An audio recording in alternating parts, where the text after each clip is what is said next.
మీ కుటుంబ శాంతి, ఆరోగ్యం, ఆర్థిక అభివృద్ధి కోసం రుద్రాక్ష మహాపూజలో తప్పక పాల్గొనండి. ఇప్పుడే నమోదు చేసుకోండి.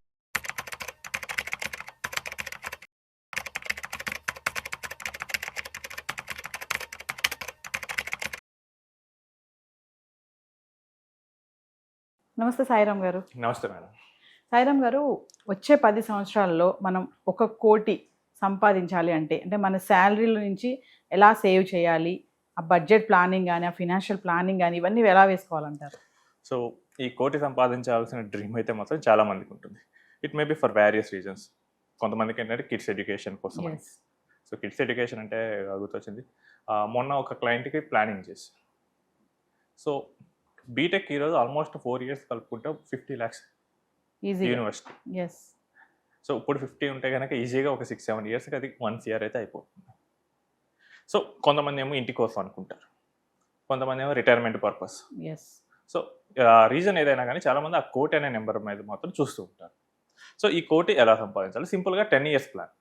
ఎందుకంటే మనం లాంగ్ టర్మ్ పెట్టుకుంటే కనుక దాన్ని చాలామంది అంత సస్టైన్ చేయలేరు, అంత ఇన్నేళ్ళు ఎవరు చేస్తారు అనుకుని ఫ్లైట్ తీసుకునే ప్రమాదం కూడా ఉంది. 10 yearsలో మనం 1 crore సంపాదించాలి అంటే నేను మంత్లీ ఒక 44,000 rupees ఒక డైవర్సిఫైడ్ ఈక్విటీ ఫండ్లో 12% రిటర్న్ ఇచ్చే దాంట్లో నేను ఇన్వెస్ట్ చేసుకుంటూ వెళ్తే కనుక నాకు 10 years తర్వాత వస్తుంది. అంటే డైవర్సిఫై చేసుకోవాలి అంటే ఒక దాంట్లో పెట్టొద్దు అంటున్నారు.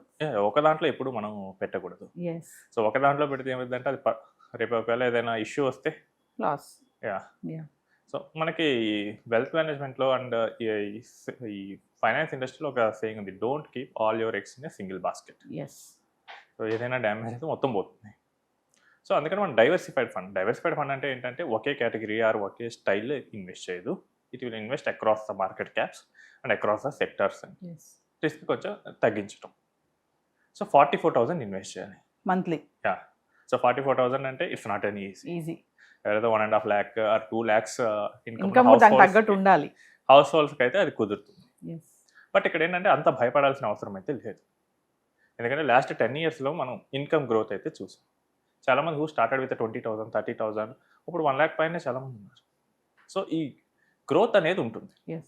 ఇక్కడ మనం ఏంటంటే స్టార్టింగ్ చేయటం అనేది ఇంపార్టెంట్. స్టార్ట్ చేయటం investment they can do with 15,000 or 25,000 also. దాన్ని కన్సిస్టెంట్గా స్టెప్అప్ చేసుకుంటూ వెళ్ళాల్సి వస్తుంది. సో ఇప్పుడు నేను ఒక 25,000 రూపీస్తో స్టార్ట్ చేశాను. 1 lakh నా income, family income. So starting 25,000 rupees it's a considerable savings rate. ఇక్కడ మనం ఏం చేయాలంటే ఎవ్రీ ఇయర్ డిసిప్లైన్గా మనం ఇంక్రిమెంట్ చేసుకుంటూ వెళ్ళాలి. అట్లీస్ట్ ఒక 10% పెంచుకుంటూ వెళ్ళాలి. 25 నెక్స్ట్ ఇయర్ ఒక 2,500, ఆ నెక్స్ట్ ఇయర్ ఒక 3,000 రూపీస్. అలా కొంత మనం పెంచుకుంటూ వెళ్తే కనుక మనం 10 yearsలో we can create the corpus. లేదు ఈ మంత్లీ సేవింగ్స్ నాకు లేదు అంటే కనుక మీ దగ్గర ఏదైనా లంసమ్ క్యాష్ వస్తే కనుక మనం అట్లీస్ట్ ఒక 25 lakh రూపీస్ మనం ఇన్వెస్ట్ చేసినా సరిపోతుంది. ఒక 10 years మంది కాదు అనుకోండి, దాని వచ్చితే కనుక మనం రీచ్ అవ్వగలం. కానీ ఇది చెప్పినంత ఈజీగా అయితే కాదు. ఎందుకంటే ద మూమెంట్ మీరు ఒక 10 or 15 lakhs క్రాస్ అయిన తర్వాత ఇంకా మనకి బ్రెయిన్లోకి డిఫరెంట్ థాట్స్ వస్తూ ఉంటాయి. ఎందుకు పెట్టాలి ఇంత అమౌంట్, ఇది కాకుండా వేరేది ఎక్కడైనా చేద్దాం. సో నేనే చెప్తాను కొన్ని కేసెస్. లాస్ట్ ఇయర్ మనకి గోల్డ్ సిల్వర్ ర్యాలీ ఇచ్చింది. సో ర్యాలీ స్టార్టింగ్లో ఎవ్వరూ రారు.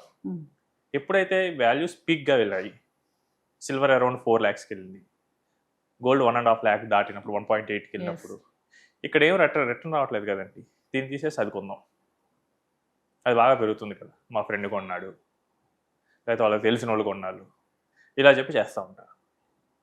ఇంకొంతమంది ఏంటంటే వీళ్ళు ఇన్వెస్ట్ చేయడం మొదలు పెట్టిన దగ్గర నుంచి రీసెర్చ్ కొంచెం మొదలు పెడతారు. ఫస్ట్ చాలామందికి ఏంటంటే they don't know what is an equity, what is an stock, what is a mutual fund, ఇవి ఏమీ తెలియదు. బట్ స్లోగా ఏం చేస్తారంటే ఈ నాలెడ్జ్ అనేది పెంచుకుంటూ ఉంటారు. బియాండ్ ఏ పాయింట్ దాటినప్పుడు ఏమవుతుందంటే ఇది ఓవర్ నాలెడ్జ్ అయిపోతుంది. సో స్టాక్స్లో పెడితే ఎక్కువ మనీ వస్తుందంట. సో నేను డీల్ చేసిన ఒక ఇన్వెస్టర్, ఈ ఇన్వెస్టర్ డీసెంట్ అమౌంట్, తర్వాత ఒక ఐటీసీ స్టాక్ తీసుకున్నాడు. 400లో ఉన్నప్పుడు తీసుకున్నాడు. ఎవరో చెప్పారంటే అది బాగా పెరిగిద్దని. తర్వాత అది 325 పడిపోయింది. నేను ఇప్పుడు దాన్ని యావరేజ్ చేస్తా అని చెప్పేసి ఆయన లాంగ్ టర్మ్ సేవింగ్స్ మొత్తం తీసేసి దాంట్లో పెట్టాడు. These are a mistakes. లేదా కొంతమంది ఏం చేస్తారంటే రియల్ ఎస్టేట్ వైపు వెళ్ళటము, ఇంకేదో డిఫరెంట్ థాట్స్ వైపు వెళ్తూ ఉంటారు. సో మీరు వచ్చిన గోల్ ఏంటి, దానికోసం మీరు పేషెన్స్గా లేకపోతే కనుక ఈ జర్నీ అంత సజావుగా సాగుతుంది. అంటే మధ్యలో ఏంటంటే చాలా వాలటాలిటీస్ ఉంటాయి. సో మార్కెట్ మధ్యలో ఒక ఎక్స్ట్రీమ్ ఎండ్కి తీసుకెళ్ళొచ్చు. ఇప్పుడు చూస్తే కనుక మనకి current broader market index Nifty 50, so around 76,000 దగ్గర ట్రేడ్ అవుతూ, సారీ మనకి చూస్తే కనుక broader market index Sensex around 76,000 దగ్గర ట్రేడ్ అవుతూ. సో ఈ 2 years పెద్ద ఆల్మోస్ట్ రిటర్న్ ఏమీ లేదు. సో ఈ రిటర్న్ లేదు, ఇక్కడ ఇంకా ఇన్వెస్ట్ చేయాలా ఇలా అనుకుంటారు. బట్ మీరు దేనికోసం వచ్చారు? 10 years తర్వాత మీకు ₹1,00,00,000 కావాలి, target. Second year third year పెరగలేదు, ఇదంతా ఎందుకు? మనకి ఈ మార్కెట్ 2018లోనూ వచ్చింది అండ్ 2010లో కూడా ఉంది. 2010లో దివాళీ తర్వాత సెన్సెక్స్ ఆల్ టైమ్ హైకి రీచ్ అయింది 20,000 points, తర్వాత పడుతూ వచ్చింది. అండ్ ఈ టైంలో లంసమ్ ఇన్వెస్టింగ్ వర్కౌట్ అవ్వలేదు, ఎస్ఐపి ఇన్వెస్టింగ్ కూడా వర్కౌట్ అవ్వలేదు 2010 నుంచి 2014 మధ్య. But suddenly after 2014 stable government form అవగానే సెంట్రల్లో ఈ 4 years ఏదైతే నాన్ పర్ఫార్మెన్స్ ఉందో అదంతా ఒక ఇయర్లో కవర్ అయిపోయింది. హిస్టరీ ఇలాంటి చాలా ఇన్సిడెన్సెస్ ఉన్నాయి. 2018లో కూడా మనకి mid and small caps perform చేయలేదు. బట్ కోవిడ్ ఫాల్ తర్వాత అవన్నీ పర్ఫామ్ చేయడం మొదలుపెట్టాయి. సో ఈ షార్ట్ టర్మ్ మైండ్తో ఉండి నేను రాంగ్ చేస్తున్నానే అనుకొని బయట తీసేస్తే కనుక మిస్ అవుతుంది ఈ జర్నీ. అంటే స్కిప్ చేయకూడదు. ఒకవేళ Yeah. మార్కెట్ డౌన్ఫాల్లో ఉన్నా కూడా వీ హ్యావ్ టు కంటిన్యూ అంతే దాన్ని. సో మార్కెట్ డౌన్లో ఉందంటే కనుక మనకి ఆ స్టాక్స్ కానీ ఆ కరెస్పాండింగ్ యూనిట్స్ కానీ తక్కువ ప్రైస్లో దొరుకుతాయి. Hmm.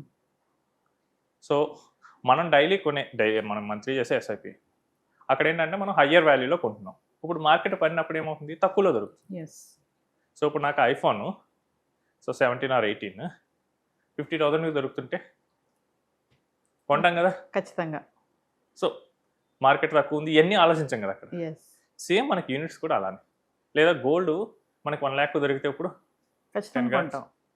సో మనకి ఇవి కూడా అలానే ఆలోచించుకోవాలి. సో చాలామంది ఇన్వెస్టర్లు ఏంటంటే గోల్డ్ మీద కరెక్ట్గానే ఆలోచిస్తారు, రియల్ ఎస్టేట్లో కరెక్ట్గానే ఆలోచిస్తారు, కానీ ఈక్విటీస్లో కరెక్ట్గా ఆలోచించరు. సేమ్ ఈ 3 క్యాపిటల్ అసెట్సే, దాన్ని కరెక్ట్గా ఆలోచిస్తే కనుక తక్కువలో ఉంది అంటే కనుక మనకి మనం పెట్టే మనీకి ఎక్కువ యూనిట్స్ వస్తున్నాయి. ఇవి పెరిగితే కనుక మనకి తొందరలో ప్రాఫిట్ ఎక్కువ వస్తుంది. సో ఎప్పుడైనా కానీ ఎస్ఐపిస్ కానీ ఇన్వెస్ట్మెంట్ అనేది కానీ మార్కెట్ పడినప్పుడు మాత్రం ఆపకూడదు. మార్కెట్ బాగా పడినప్పుడు ఇట్స్ బయింగ్ టైం. ఎవరైతే ఆపుతారో వాళ్ళందరూ రిటర్న్స్ మిస్ అవుతారు. ఓకే. సో ఎవరైతే కంటిన్యూ చేశారో వాళ్ళకి మాత్రం మంచి మంచి రిటర్న్స్ వచ్చాయి. అండ్ మనకేంటంటే investment return versus investor return అని ఉంటుంది. ఇన్వెస్ట్మెంట్ రిటర్న్ అంటే ఆ ఇన్వెస్ట్మెంట్ ఎంత రిటర్న్ ఇచ్చింది, ఇన్వెస్టార్ రిటర్న్ అంటే అందులో ఇన్వెస్టర్ ఎంత తీసుకున్నారు. సో ప్రపంచవ్యాప్తంగా చూస్తే కనుక ఇన్వెస్ట్మెంట్ రిటర్న్ ఎప్పుడు ఎక్కువ ఉంటుంది ఇన్వెస్టార్ రిటర్న్ కన్నా. ఇన్వెస్టర్ రిటర్న్ అందులో సగం కూడా ఉండకపోవచ్చు. ఏంటంటే ఇన్వెస్టర్కి ఉండే వేరియస్ బయాసెస్ వల్ల, వాళ్ళకు ఉండే ప్రిజుడియస్ ఒపీనియన్స్ వల్ల వీళ్ళందరూ ఆ రిటర్న్ మిస్ అవుతారు. It's not only in equity, it is across asset classes. Real ఎస్టేట్లో జరుగుద్ది, నెక్స్ట్ గోల్డ్ జరుగుతుంది, నెక్స్ట్ ఫిక్స్డ్ ఇన్కమ్లో జరుగుతుంది, ఈక్విటీస్లో జరుగుతుంది. అన్ని అసెట్ క్లాసెస్లో ఇన్వెస్ట్మెంట్ రిటర్న్ కన్నా తక్కువే ఉంటుంది. ఎందుకంటే వాళ్ళు ఆ టైం పీరియడ్ హోల్డ్ చేయరు. బట్ ఎవరైతే హోల్డ్ చేస్తారో వాళ్ళు ఈజీగా రిటర్న్ సంపాదిస్తారు. అండ్ మనం ఇక్కడ అనుకున్నట్టు 10 yearsలో 10 crores సంపాదించాలి. 10 yearsలో 1 crore సంపాదించడం అనేది చాలా ఈజీ. అది కూడా financial discipline and maintain an emergency fund and have a good health insurance and life insurance. ఈ 3 కనుక ప్రాపర్గా మెయింటైన్ చేస్తే ఖచ్చితంగా ఇన్కమ్స్ పెరుగుతాయి. సో ఇన్కమ్స్ పెరగకుండా అయితే ఉండదు. మీకు డౌట్ ఉంటే కనుక 2000 నుంచి 2010 మధ్య చూసుకోండి, 2010 నుంచి 20కి చూసుకోండి, 20 నుంచి ఇప్పటికి చూసుకోండి, ఇన్కమ్ అయితే పెరుగుతూనే ఉంది కదా, జనరేట్ అవుతూనే ఉంది. సో మనకు కూడా మనం తక్కువ స్టార్ట్ చేసినా కానీ డిసిప్లైన్గా మనం ఇన్వెస్ట్ చేసుకుంటూ దాన్ని పెంచుకుంటూ వెళ్తే కనుక ఖచ్చితంగా మనం రీచ్ అవ్వగలం. ₹1,00,00,000 సంపాదించడం అంత కష్టమేం కాదు, డిసిప్లైన్గా వెళ్తే. డిసిప్లైన్ లేకపోతే ఎక్కడైనా మనకు. Thank you sir. రైట్.